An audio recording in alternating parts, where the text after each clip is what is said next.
Bhajpa will not cross 50।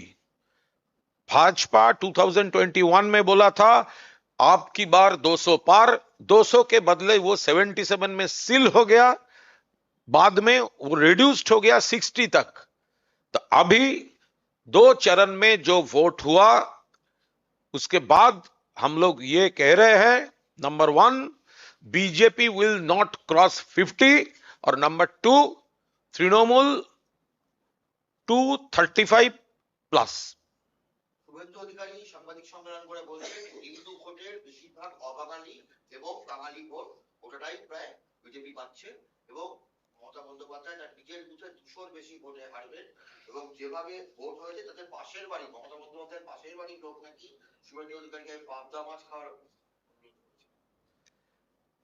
সব কথার মানে এর কি উত্তর দেবো বলুন? এটা তো রেজাল্টেই ভবানীপুরে মমতা বন্দ্যোপাধ্যায় 40 থেকে 50,000 ভোটে জিতবেন। মমতা বন্দ্যোপাধ্যায় 40 থেকে 50,000 ভোটে জিতবেন। কে কোথায় লাফিয়ে বেড়াচ্ছে, কে কোথায় সিন ক্রিয়েট করছে, নন্দীগ্রামে হারবে জেনে যদি বিরোধী দলনেতা ভবানীপুরে এসে নাটক করে প্রচারে থাকতে চান তার প্রবলেম, এটা তো আমাদের প্রবলেম নয়। ফলে তৃণমূল কংগ্রেস এই লোকগুলোই তো, এই বিরোধী দলনেতাই তো 21 সালে বলেছিলেন আপকি বার 200 পার। এই বিরোধী দলনেতাই পঞ্চায়েতের আগে বলেছেন একাধিক জেলা পরিষদ জিতবো, পূর্ব মেদিনীপুরটাও জিততে পারেননি। এই বিরোধী দলনেতাই বলেছেন 24 সালে বিজেপির এমপি বাড়বে, লোকসভা বাড়বে। বিজেপি কমে গেছে, তৃণমূল বেড়েছে।